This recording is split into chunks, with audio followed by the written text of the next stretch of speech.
Welcome back to the Maysalward podcast. I'm your host, Jane, and today we're diving into the exciting world of mobile game development. We have a special guest with us, Mark Thompson, an indie game developer who's going to share his insights on turning your mobile game idea into reality. Mark, welcome to the show. Thanks for having me, Jane. I'm excited to be here and share some tips with aspiring indie developers. So Mark, let's say someone has a brilliant mobile game idea.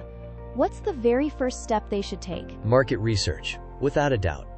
You need to understand what's currently popular and what players are enjoying. It's like checking the weather forecast before planning a picnic. You want to make sure your game idea has a chance to thrive in the current market. That makes perfect sense. What should they be looking for during this market research phase? Well, first, identify trending genres.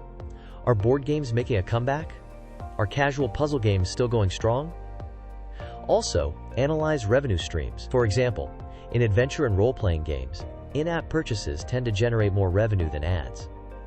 But for arcade and word games, it's often the opposite. Knowing this helps you plan your monetization strategy. That's a really insightful point about different genres having different revenue models. So once they've done their market research, what's next? Time to develop your game concept. This is where the brainstorming happens.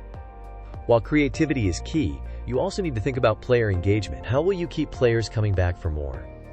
An engaging game leads to longer play sessions and higher retention rates. So it's not just about having a cool idea, but also about making it sticky, right? Exactly. And don't forget about your monetization strategy. Will you use ads, in-app purchases, or a combination of both? This shouldn't be an afterthought. It should be integrated into the core design of your game. Okay, so we've got market research and concept development. What's the next hurdle? Qualifying your game concept. This means asking some tough questions. What's the core gameplay mechanic? Does it align with your theme? Is your theme unique? Or is the market already saturated? What makes your game attractive compared to existing titles? Those are some really critical questions. It's like stress testing your idea before you invest too much time and energy into it. Precisely. You need to define your player value proposition. What sets your game apart? Is it superior art, innovative gameplay, or unique features?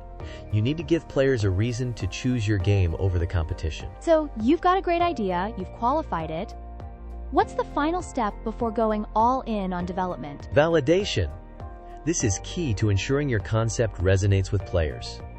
You can do market testing by creating videos showcasing your concept and running ads to gauge interest. Analyze click-through rates and sign-ups on landing pages. You can also develop a prototype featuring the core gameplay loop and gather player feedback. And, of course, conduct user testing sessions to gain insights into player experiences and preferences. So it's all about getting real-world feedback and iterating based on what you learn. Exactly. Think of it like baking a cake. You wouldn't just throw all the ingredients together and hope for the best, right? You'd test the batter, adjust the recipe, and get feedback from tasters before baking the final product. Game development is the same way. That's a great analogy. So Mark, to recap, the key steps are market research, concept development, qualifying your concept, and validation. Any final words of wisdom for our listeners? Remember, it's not just about creating a fun game, but also about establishing a self-sustaining business model. Balancing player engagement with effective monetization strategies is crucial for long-term success in the competitive mobile gaming market. And don't be afraid to connect with other developers and share your experiences. The indie game development community is incredibly supportive. That's fantastic advice, Mark. Thank you so much for sharing your insights with us today. My pleasure, Jane. Thanks for having me. And that's all the time we have for today's episode of the Maysalward podcast. Remember to join our community on Discord to connect with fellow developers and continue the conversation. Happy developing!